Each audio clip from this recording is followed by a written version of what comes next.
नमस्कार, मी अंकिता गोवेकर आपल्या चॅनलवर तुम्हा सगळ्यांचं पुन्हा एकदा स्वागत करते।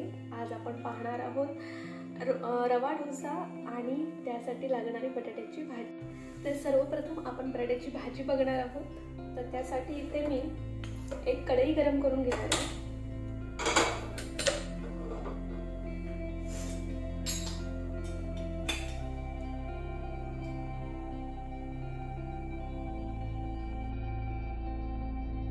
तर इथे कढई आपली गरम झालेली आहे आणि मी तेल ओतून घेतलेलं आहे।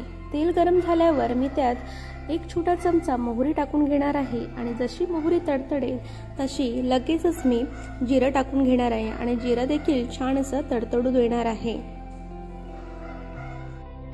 जिरं मोहरी टाकून झाल्यावर त्यात मी एकदम बारीक चिरलेली हिरवी मिरची टाकून घेणार आहे।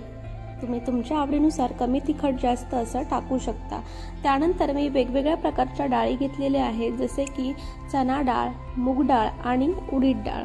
या तिन्ही डाळी मी धुवून पुसून घेतलेल्या आहेत। त्या छान अशा तेलात परतून घेणार आहे। आपण ही साऊथ इंडियन पद्धतीची बटाट्याची भाजी बनवत आहोत, त्यामुळेच मी यात ह्या सगळ्या प्रकारच्या डाळी टाकलेल्या आहेत। डाळी थोड्या छान परतून झाल्यावर मी त्यात उभा चिरलेला एक अख्खा मोठा कांदा टाकणार आहे आणि तो देखील छान असा परतून घेणार आहे। इथे कांदा आपल्याला बारीक चिरून घ्यायची गरज नाही, तर इथे आपण मोठाच उभा चिरलेला कांदा घेणार आहोत आणि त्याबरोबरच भरपूरसा कढीपत्ता देखील टाकून मी हे सगळं छान असं परतून घेणार आहे। चॅनलवर जे नवीन असतील त्यांनी अजूनही सबस्क्राइब केले नसेल तर लवकर सबस्क्राइब करून घ्या। व्हिडिओ आवडत असतील तर नक्की व्हिडिओना लाईक करा। तुमचे काही सजेशन्स असतील तर कमेंट बॉक्समध्ये नक्की सांगा आणि तुम्हाला पुढचे कोणते व्हिडिओ बघायला आवडतील ते देखील कमेंट बॉक्समध्ये नक्की सांगा। इथे पाहू शकता कांदा छान परतून झालेला आहे। त्यानंतर मी चवीपुरतं मीठ टाकून घेणार आहे आणि ते सगळं मिक्सचर परत एकदा मिक्स करून घेणार आहे। इथे कांदा आपल्याला जास्त असा लालसर करायचा नाहीये, तर थोडासा कच्चाच ठेवायचा आहे, जेणेकरून भाजीमध्ये कांद्याचा कच्चा फ्लेवर येईल। हे सगळं परतून झाल्यानंतर मी रंगासाठी छान अशी हळद टाकून घेणार आहे आणि ते सगळं परत एकदा मिक्स करून घेणार आहे।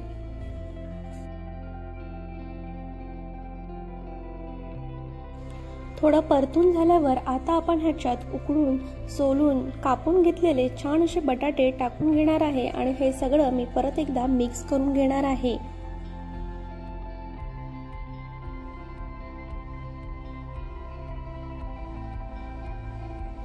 तर अशा प्रकारे आपली इथे बटाट्याची उकडून केलेली छान अशी साऊथ इंडियन भाजी तयार झालेली आहे। ही भाजी आपण डोश्यासोबत खाणार आहोत, तर डोसा कसा करायचा हे आपण बघणारच आहोत। तर तुम्ही पाहू शकता आपली किती छान अशी बटाट्याची साऊथ इंडियन पद्धतीची भाजी तयार झालेली आहे। तुम्ही देखील व्हिडिओ पाहून तुमच्या घरी नक्की ट्राय करा आणि कमेंट बॉक्समध्ये सांगा की व्हिडिओ कसा वाटला ते।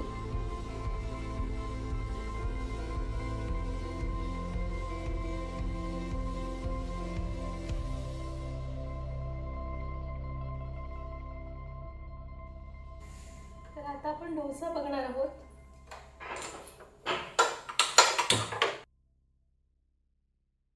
तर डोसा बनवण्यासाठी इथे मी एक टोप घेतलेला आहे, त्याच्यात 1 वाटी बारीक रवा घेणार आहे। इथे आपण रवा डोसा बनवणार आहोत म्हणून मी इथे बारीक रवा घेतलेला आहे। हा रवा मी छान असा निवडून घेतलेला आहे। त्यात आता आपण चवीपुरतं मीठ टाकून घेणार आहोत। इथे 1 वाटी ही रव्यासाठी मी अर्धा चमचा मीठ घेतलेला आहे। त्यानंतर ज्या वाटीने मी रवा मापून घेतला होता त्याच वाटीने अर्धी वाटी असं घट्टसर दही घेणार आहे आणि ते मिक्स करून घेणार आहे। दही आणि रवा मिक्स करून झाल्यावर त्याच वाटीने 1 वाटी ही पाणी घेणार आहे आणि ते सगळं मी मिक्स करून घेणार आहे।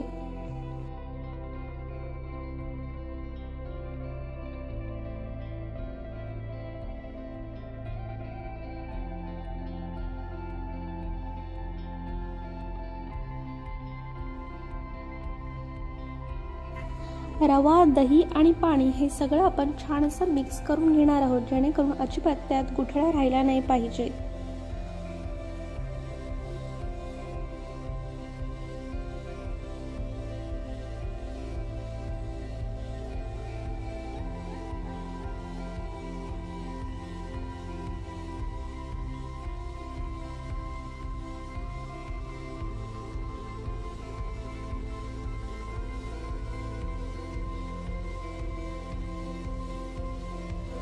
छान असं आपण 3 ते 4 मिनिटं कंटिन्यू मी हे मिक्स करत राहणार आहे, जेणेकरून त्यात छोटे बबल्स यायला लागतील. तर रवा आणि दही मिक्स करून झाल्यावर त्याच्यात मी 1 वाटी पाणी घातलं होतं आणि आता हे पाव वाटी पाणी, असं 1.25 वाटी पाणी आपल्याला 1 वाटी रव्यासाठी लागणार आहे.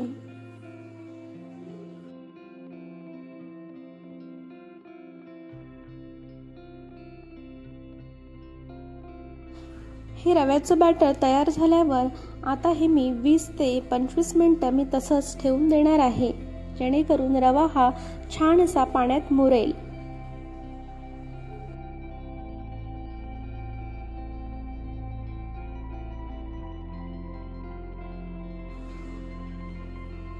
तर 25 मिनिटांनी तुम्ही पाहू शकता आपलं बॅटर इथे छान असं तयार झालेलं आहे. तर परत मी एकदा मिक्स करून घेते आणि पुढची प्रोसेस आता पाहूया.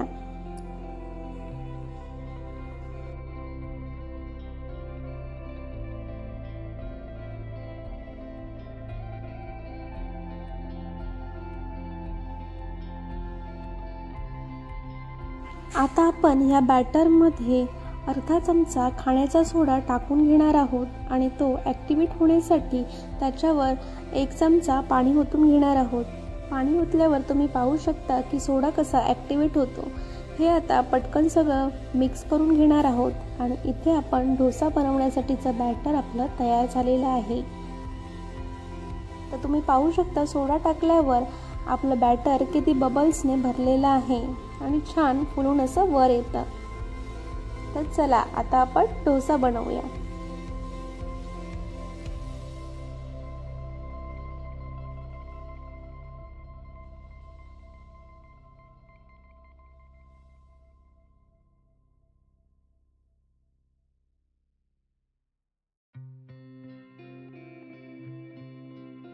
तर इथे मी पॅन गरम करून घेतलेला आहे आणि पॅनचं टेम्परेचर सगळीकडे सारखं होण्यासाठी मी त्याच्यावर पाणी शिंपडून घेणार आहे आणि फडक्याने पुसून घेतलेला आहे. आता मी पॅनला सिलिकॉन ब्रशने सगळीकडे छान असं तेल लावून घेणार आहे, जेणेकरून डोसा आपला पॅनला चिकटला नाही पाहिजे.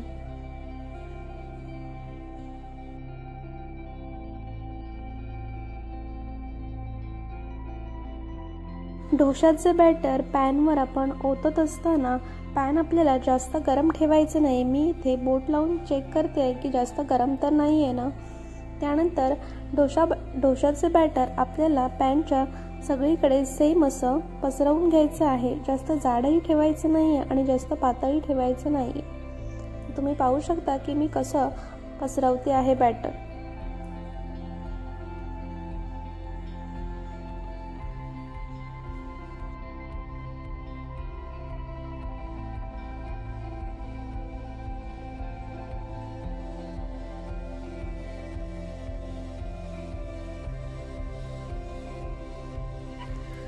एक ते 1.5 मिनिटाने डोशाच्या सगळ्या साईडने कडा मी अशा काढून घेणार आहे. तर अशा प्रकारे डोसा आपला सर्व करण्यासाठी रेडी झालेला आहे. तुम्हाला जर जास्त कुरकुरीत हवा असेल तर तुम्ही अजून 1 मिनिट पॅनवर जास्त ठेवू शकता आणि तो क्रिस्पी होतो छान. तर अशा प्रकारे मी थोडे सॉफ्ट आणि थोडे क्रिस्पी डोसे बनवून घेतलेले आहे. चॅनलला सबस्क्राईब करा आणि व्हिडिओला लाईक करा. थँक्यू.